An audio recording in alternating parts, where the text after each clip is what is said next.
This morning, I'm going to answer another question of yours. And this came out of a mentoring session that I had with a group of CEOs. And this is in the hopes that it will serve you here this morning as well. The question was, when you are working with leaders of a business, when you see them focusing on wrong priorities, how have you been able to successfully get them to change focus? I'm struggling to get some of the executives to move in the same direction. Okay, so what I'm about to tell you took me a long time to discover, and it has been one of the most important discoveries of my life, and that is discovering what really motivates people. Would you like to know? This is an adult conversation, so I hope that you're up for it here. Here's the first key point. Humans are 100% selfish, as in self-interested and self-motivated. All human self-interest is objective, as in the purpose of obtaining something. All human beings have objective biological and psychological needs, and one's actual interests are driven entirely by those needs. But you argue, what about self-sacrifice? What about altruism? There is no such thing as true altruism. People give, donate, or support causes because of how it makes them feel to do so, or the virtue signaling benefit they get to those around them, which is still selfish. Even those who sacrifice themselves for someone else is an act of objective self-interest. You see, humans are a tribe species, and we live in a social world. Thus, acceptance, belonging, and getting along are still motives for the survival of the self. When presented with a choice of self-sacrifice, when that has to be made, and if they don't, they won't be able to live with themselves not having done so, it is still a self-driven or selfish drive. So now that you understand we are 100% selfish in all situations at all times, understand this. People don't work for you. They only work for themselves. While you might sign their checks and employ them, make no mistake about it. They are working for themselves, not you. And as soon as what you are doing or offering isn't working for them, they're gone. Their employment with you is 100% selfish. You have to keep earning their selfish interest to keep their engagement. That's on you. Here's another thing. They are not working for money. I know that's what you pay them and what they might even say that they want, but that's not what they really want. What they really want is what money buys them. So what is money really buying them? It is not mortgages, cars, clothing, vacations, private tuition fees, etc.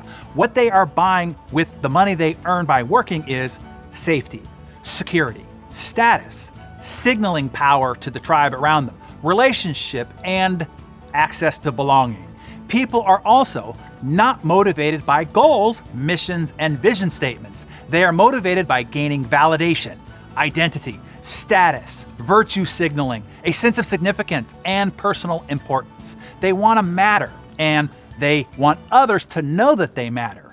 So to answer the question, the only way to get anyone to do anything is to connect their real intrinsic motivation, that being the real human need under the thing they say they want, and tie that to their job role or to the behavior you want them to take.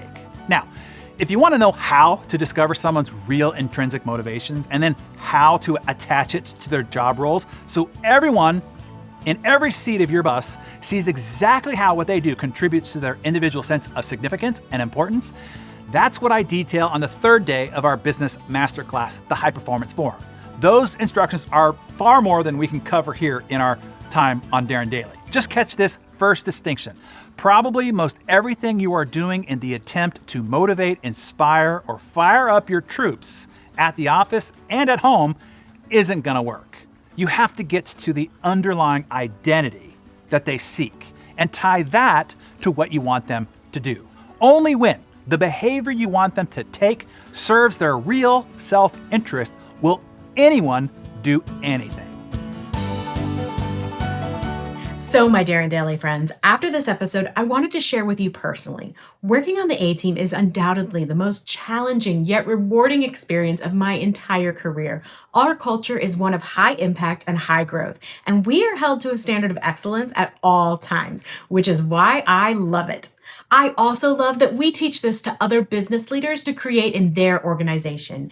If you want to learn how to foster this kind of mindset, commitment, and growth culture in your business, then I highly recommend that you hurry and secure a seat to Darren's upcoming business masterclass. These private intensives have been $15,000, but Now that it's gone global, you benefit from the economy of scale, and the enrollment is half the previous price. Plus, Darren personally guarantees a 3x return on your enrollment fee or your money back. You can't lose, except by not going. So, as Darren says, the bigger your dreams, the more important your team. So if you have big dreams and big ambitions to make a big impact, you can register at dhbusinessmasterclass.com. And my Darren Daily friends, please hurry. I don't want you to miss out on this opportunity. Once again, that's dhbusinessmasterclass.com. Have a wonderful day.